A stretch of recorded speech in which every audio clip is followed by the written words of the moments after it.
నమస్తే, welcome to టీ10. మా పార్టీకి పాలనలో అపార అనుభవం ఉంది. అప్పులను ఎలా తీర్చాలో, ఆర్థిక పరిస్థితి ఎలా చక్కదిద్దాలో, ఆర్థిక వనరులను ఎలా సమకూర్చుకోవాలో మాకు బాగా తెలుసు. డిప్యూటీ సీఎం ఆర్థిక మంత్రి భట్టి విక్రమార్క అటు అసెంబ్లీలోనూ ఇటు బయట చెబుతున్న మాటలివి. కాసేపు ఇది నిజమే అనుకున్నా అందుకనుగుణంగా సర్కారు నిర్దిష్ట కార్యాచరణ ప్రకటించకపోవడం గమనార్హం.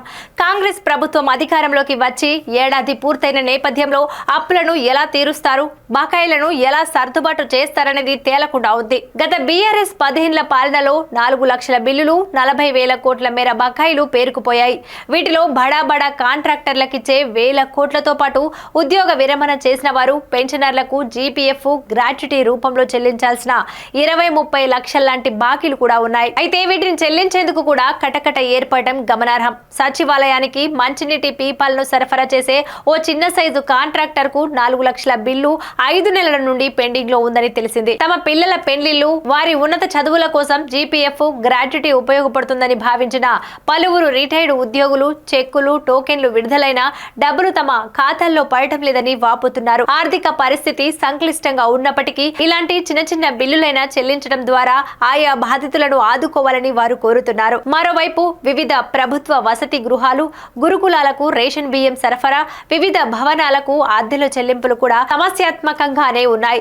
ఇందుకు సంబంధించి ఒక్కో కాంట్రాక్టర్ కి 10 లక్షల నుంచి 50 లక్షల వరకు చెల్లించాల్సి ఉందని ఆర్థిక వర్గాలు తెలిపాయి. ఇవన్నీ ప్రస్తుతం పెండింగ్ లో ఉండటం గమనార్హం. ఏడాది కాలంలో అప్పుల పరిస్థితి ఇది. రాష్ట్రంలో కాంగ్రెస్ ప్రభుత్వం అధికారంలోకి వచ్చినప్పటి నుంచి ఇప్పటిదాకా ఏడాది కాలంలో ఎఫ్ఆర్బిఎం పరిధిలో 60,000 కోట్ల అప్పులను తీసుకున్నారు.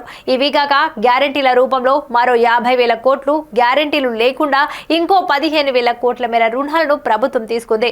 మరోవైపు బీఆర్ఎస్ 10 ఏళ్ల ఏలుబడిలో చేసిన అప్పు 6,71,157 కోట్లని రేవంత్ సర్కార్ తన శ్వేతపత్రంలో ప్రకటించింది. ఆ కాలంలో ఉన్న బకాయిలు 40,154 కోట్లు. ఇవి రెండు కలిపితే మొత్తం అప్పు 7,11,311 కోట్లుగా తేలింది.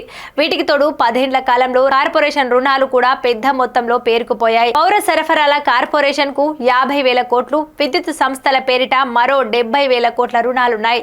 కేసీఆర్ హయాంలో చేసిన అప్పులకు, వడ్డీలకు రాష్ట్ర ప్రభుత్వం ప్రతి నెల కిస్తీలు కడుతుండటం మంచి పరిణామమే.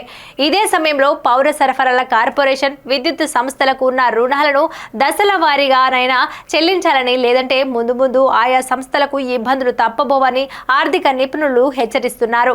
ఈ నేపథ్యంలో బకాయిలు, చెల్లింపులు, అప్పులపై ప్రజలకు భరోసా కల్పించాలంటే ప్రభుత్వం తక్షణమే నిర్దిష్ట కార్యాచరణ ప్రకటించాలి. మరో 2.5 నెలల్లో 2025-26 వార్షిక బడ్జెట్ ను ప్రతిపాదించాల్సిన తరుణంలో ఇందుకు అనుగుణంగా సర్కారు అడుగులేయాల్సి ఉంది. కొత్త సంవత్సరంలో జనవరి నుంచే వివిధ శాఖల నుంచి బడ్జెట్ ప్రతిపాదనలు, సంబంధిత సమావేశాలు జరగనున్న నేపథ్యంలో ప్రభుత్వం ఈ అంశంలో ఏ రకంగా ముందుకు వెళ్తుందనేది ఆసక్తికరంగా మారింది. ఇది వంటి న్యూస్. చూస్తూనే ఉండండి టీ10.